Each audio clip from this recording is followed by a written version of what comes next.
Welcome into the Talkin Tide podcast on the Pigskin Podcast Network. I am Chase Goodbread of NFL.com and Crimson Cover Television, joined by Travis Reier, the longtime senior analyst at BamaOnline.com. The Talkin Tide podcast available to you on our web host at megaphone.com. Also, all the podcasting apps, including Apple Podcasts. You can get us live on YouTube right now. It's recorded there as well. Facebook Live. Anywhere you get your podcast, you can get Talkin Tide. We're glad to be here. The Twitter feed, Talkin_Tide. If you'd like to keep up with our podcast links, just give us a follow there, and you'll be able to track all the happenings here on Talkin Tide. Some quick thanks to our sponsors, our charter sponsor, North River Dental Associates, also Peterbrook Chocolatier of Tuscaloosa, and finally, DraftKings. And a quick programming note for you here this holiday season. This will be our final podcast for, I guess, a little bit more than a week. We will be back with our official preview pod of the Alabama-Cincinnati game. We'll drop that one either on Tuesday night, the 28th, or possibly Wednesday night, the 29th. And, of course, the game is going to be on a Friday night, the 31st. So that is your programming note. We want to wish all of our listeners and viewers a happy holiday season, a Merry Christmas. And with that, Travis, we thought we'd have a little bit of fun with this podcast, kind of an interim period before we get into nuts and bolts talk about the Tide and the Bearcats, and hand out a few Christmas presents for the CFP coaches. Thought that might be a fun way to handle things. You and I will put our Santa hats on here and offer them up. We'll why don't we start with Luke Fakkel at Cincinnati? Travis, I'm going to flip Luke Fakkel dibs on the first big-time Power 5 opening to come up next season. The guy's done a phenomenal job, unbeaten this year with the Cincinnati Bearcats. You got to think he's going to be at the top or very near the top of a lot of lists come next November/December when we see the coaching carousel start to turn once again.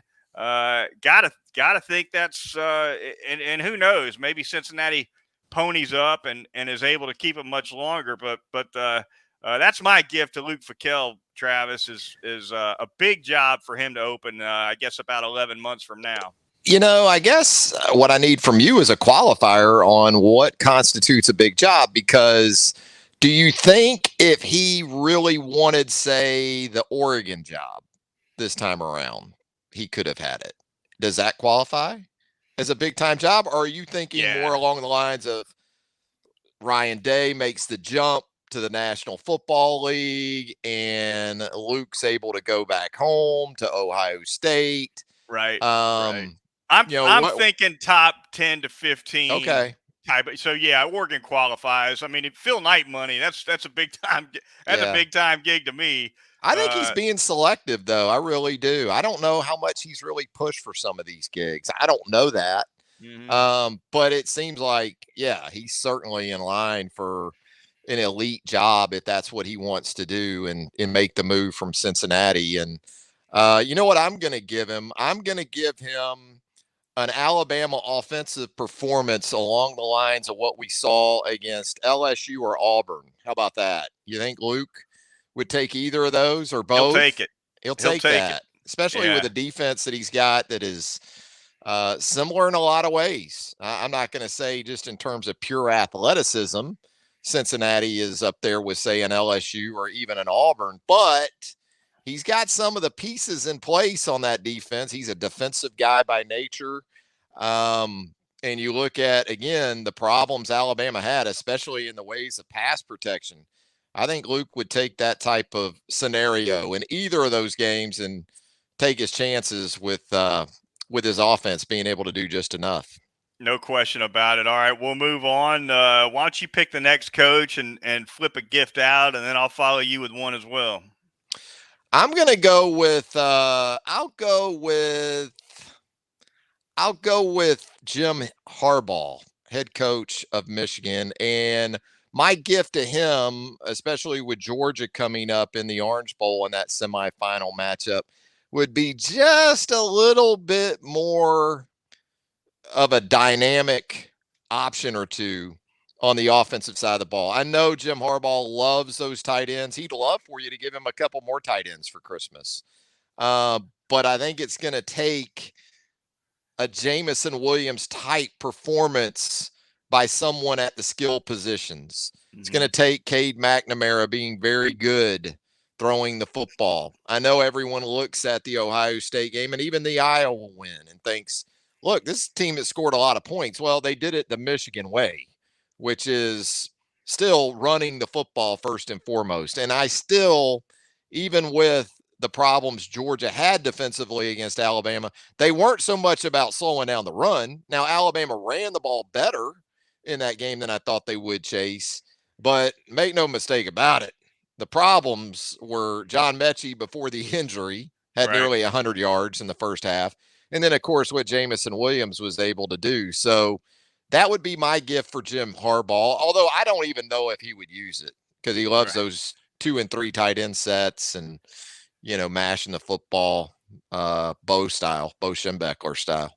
No question. All right. For Jim Harbaugh, I'm going to give him a filter, Travis, a quote filter that is going to get him in and out of that 1 hour media session the week of the semifinals clean without putting his foot in his mouth one time. Well, and look, I don't think he is as bad as, say, a Dan Mullen when it comes to putting his foot in his mouth, right? But he can be a little obtuse. He can make himself a headline sometimes, maybe when you don't want to. So I'm just going to give him a clean hour with no slip-ups, Travis, in that media session, which, as you know, can be quite a peppering. 60 solid minutes of reporters just firing. I mean, and it's a little hard to filibuster sometimes too for it's not like a little 10-minute job where you can jump in there and give an opening statement for 5 minutes and maybe call on a friendly beat guy or two and be out of there. It can be tough in that hour.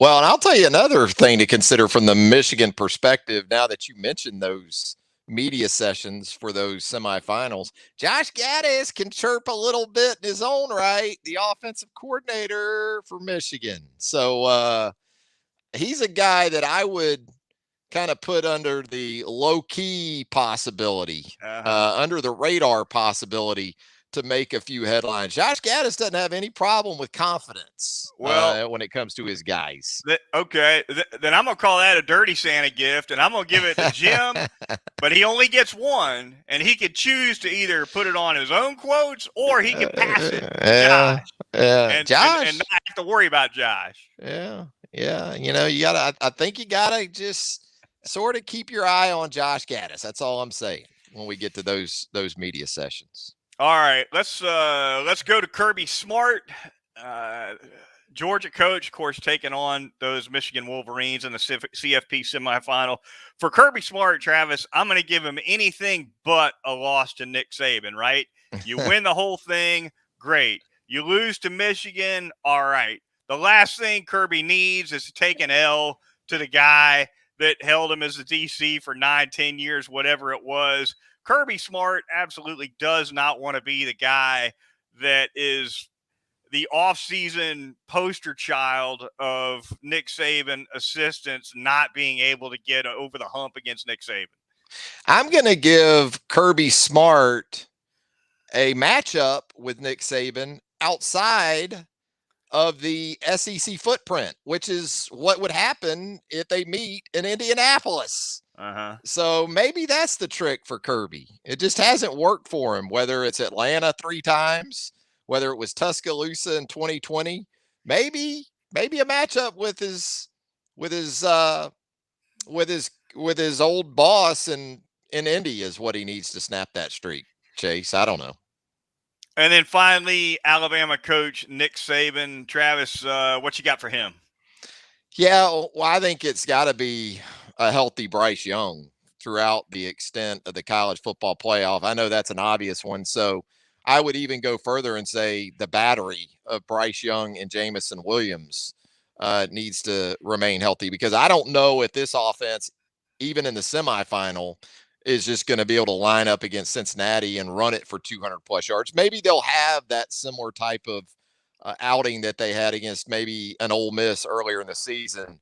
But it's imperative, right, that more so than even some of the teams we've seen throughout the years under Nick Saban at Alabama, where you don't often associate one or two guys being attached to Alabama's championship hopes. I look at Alabama, and especially with John Mechie out now, you got to keep that 1-2 punch on the field.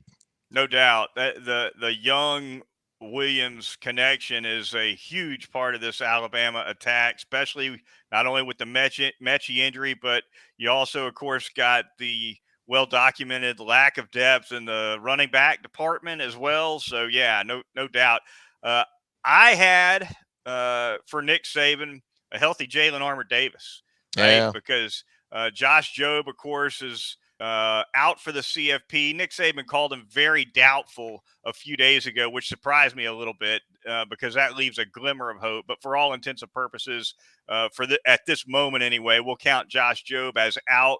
So you'll have Kool-Aid McKinstry in a starting role, which at this point he's gotten a pretty good taste of. But Nick Saban was not committal at all about Jalen Armour-Davis's health. You know, he said, we'll see how he looks in practice. We don't know how he'll be able to do what he'll be able to do in practice physically. And so, you know, to me, the difference between Davis being on the field or off is a big one, because if both your starting corners can't go, well, then you are having to stick somebody in there. And you mentioned Malachi Moore can help out a little bit as well. If there's some kind of depth issue, but they need Jalen Armour-Davis in this game. They need some experience on the corners. Yeah, and if it's Kool-Aid at one corner, it might be Kyrie Jackson, the junior college transfer, at the other corner, and he has even less experience than Kool-Aid has this season at the cornerback spot. And yeah, I think Malachi Moore is a guy that's versatile enough to help you across the secondary. But if it comes down to outright having to have another guy for Jalen Armour-Davis, wouldn't be surprised if it's Jackson.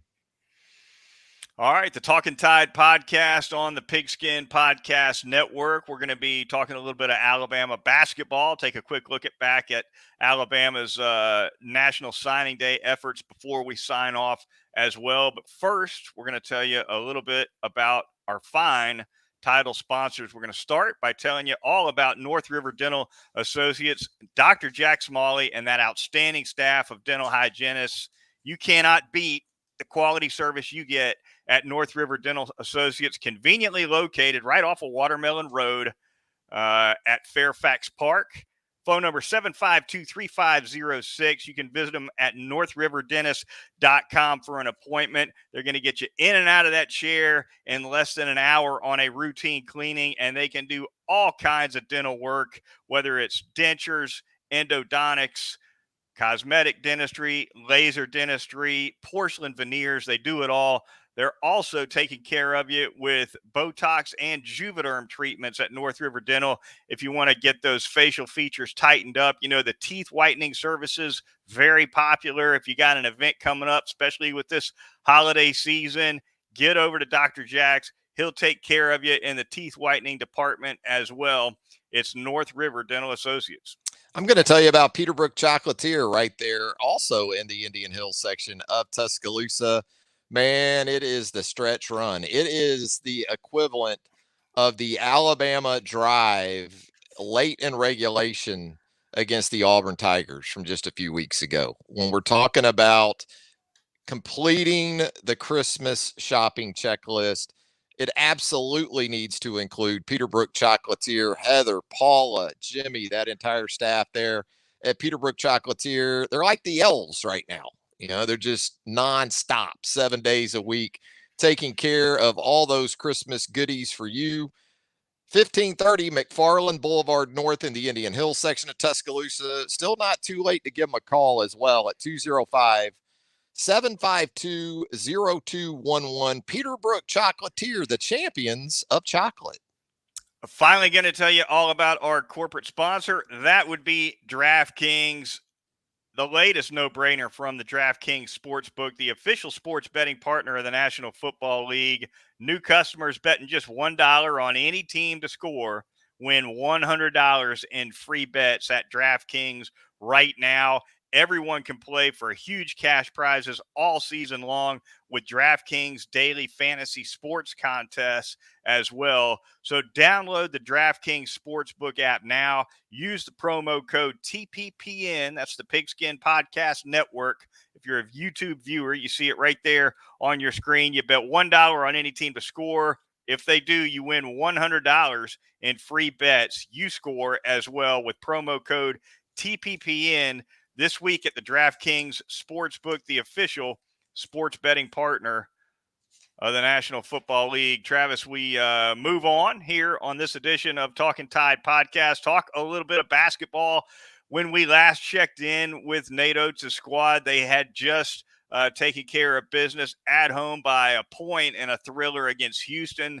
Since then, they've played twice. They got embarrassed, frankly, on the road against Memphis, got outplayed pretty much from top to bottom.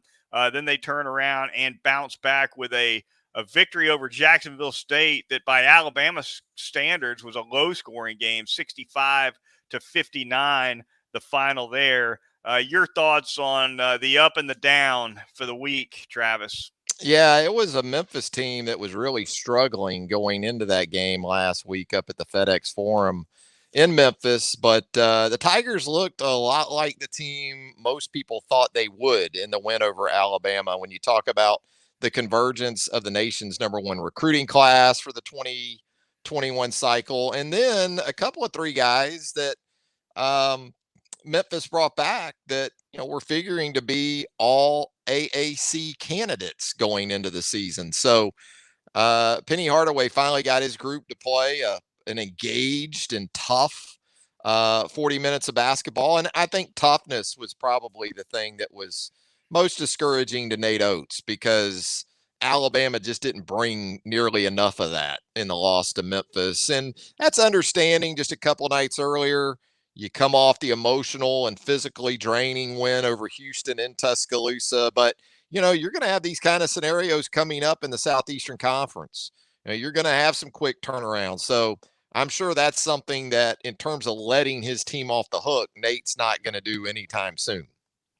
Couple notes from that victory over Jacksonville State. Keon Ellis, with one of the best all-around games of his career at Alabama, had a double-double, 20 points, 10 rebounds, only one turnover in 38 minutes, Travis. That's some consistent play from him right there for sure. And Jaden Shackelford with kind of a head-scratcher, shut out, 0 points in 34 minutes. I would imagine that's the first time he's ever goose-egged at Alabama. If it's not, then I certainly can't remember when it happened before, but he was 0 for 6 from the floor. And then also, finally, noteworthy, I thought Darius Miles, the youngster, with 27 minutes. That's by far the most minutes he's played for Alabama in a game this season. I think his previous high was 20 minutes. He ends up with 10 points and 7 rebounds. Yeah, tighter rotation, not so much even just in terms of number of guys that Nate went with. He went with 8 in the game, but even just the minutes off the bench. J.D. Davison with just 13 minutes in the win over Jacksonville State. As you said, Miles played 27. That was most of the bench minutes. Noah Gurley was 16 minutes, but you're right about Keon. The last couple of games, he's been the real bright spot for Alabama. Quinterly was better in the second half against Jacksonville State. Thought he played extremely well over the final 20 minutes. And Keon, though, in terms of consistency these last couple of games, it's been a nice bounce back for him. You kind of are waiting for this 3-guard attack to sort of sync up and have a consistent stretch where they're all playing at a high level, because it's been a little bit hit and miss. They've been good, don't get me wrong. And typically 2 of the 3 have been so good that it hasn't really mattered if the third guy wasn't up to par or up to that standard. But you're still kind of waiting on that. And for Keon, it was a return the last couple of games to the first 3 games of the season when he was really good on the offensive end. And look, you got to understand too, there's only so many shots to go around when you're this guard heavy and you're this guard centric. What about your boy Bediako with the 5 block shots against the Gamecocks Saturday night? Goodbread. 5 block shots and 5 fouls in 21 minutes. Well, 7 he's in rebounds. And out. He's played tough around the rim. 7 rebounds. 3 of 4 from the field, 7 points. I like those 7 rebounds from Bediako. He's had a couple games where it's been a little bit light on the boards. And, you look at the guy and physically, he's still got some ground to cover. Not the girthiest dude out there. Just because you're 7 foot doesn't mean you're going to get 37 rebounds every night. You got to have a little something to go with it. I don't mind the 5 fouls at all as long as they're all around the rim, right? Yeah. If those 5 fouls take away 10 points worth of field goals and force the other team to shoot 10 free throws, then those are good fouls. There's good fouls and bad fouls. The good ones are around the rim. Yeah, I mentioned Davison in his limited minutes. He had a little bit of a scary injury there in the first half where he was kind of Euro stepping through, and it looked like he hyperextended that knee a little bit. So I think Nate, after the game, mentioned that some of his limitations there in the second half, with an emphasis on the second half, was related to that. Mm-hmm. You don't need to lose that guy. No. He's obviously a real difference maker and energy provider to go along with everything else off the bench. Guys that foul out in 20 minutes, Travis, Wimp Sanderson used to say those guys like that have 2 fouls before the national anthem, he'd like to say. Yeah, you just kind of go with it, with some of these guys. That's Jermichael Green had that bug. Yeah, he would. Yeah, big guys in general. It's the early foul trouble more often than not that just kind of takes them out of the game. But yeah, Charles still a little bit of a work in progress from that perspective. Next up for the Alabama basketball team, they're going to be taking on Davidson. That's going to be on Tuesday in Coleman Coliseum. Last non-conference game, Travis, before they dive into conference play. Replacing Colorado State. Yeah, it'll be on SEC Network unless you stream on YouTube TV. And then YouTube struck a deal on Sunday. They struck a deal. I missed that. Yes. We YouTube TVers that's me included. Getting our and I had fired their ass. Did you? Yeah. But now I'm gonna keep. You'd already canceled. Yeah, I went with that. Is it Fubo TV? I done. They had a free trial going on with ESPN on it. I needed to be able to watch the Jacksonville State game, Saturday night. So they kind of had us in a lurch, and but it looks like we're going to be okay with the YouTube TV. And Davidson, by the way, that's a Chase Goodbread special because they're going to screen you, they're going to backdoor cut you, 3 passes before a shot. It's right up Goodbread's alley Tuesday night. Davidson, Bob McKillop with all those screens and all those ball cuts and head fakes. It's like the Hickory Hoosiers coming to Legacy Arena. Princeton has entered the building. Oh, it's the Southern Princeton. That's what it's going to be. Look, if I'm an Alabama player and I'm seeing what we're getting ready for Tuesday night on the defensive end, just give me. I know Colorado State was a top 25 team. Yeah. I'd rather just play a top 25 team that plays like Colorado State, right, than deal with all these screens and backdoor cuts and watching the paint dry and all that crap that you're going to have to deal with Tuesday night. It's almost like getting ready for the triple option. That's what it's crazy you said that because I'm writing a preview for BamaOnline.com, and that's the exact analogy I made. Right. In terms of dreading to play against, and that's before we even talk about preparation for it. Right. Especially when your style of play really isn't about that. It's on the ball screens, it's things like this. These guys are going to set stagger screens, off the ball, curls to the bucket, backdoor cuts. They're going to show a screen and then slip it, make you look stupid. You better be talking. Alabama better be talking on defense. Going to be fun to watch. All right, before we get out of here, Travis, a quick look back at Alabama's signing class. You and I don't talk much recruiting here on Talkin Tide, but one thing we can talk is Eli Ricks, right? The transfer portal guy from LSU, who appears to be, well, not appears to be, he is headed for Alabama. This guy was a third-team All-American in 2020, Travis. And there's a pickup where you don't have to wonder if he can play or not. That dude's sticky, man. I know when you talk about what's he going to run and kind of these things, I don't know. I don't know what he's going to run. I just know he's long and he's sticky.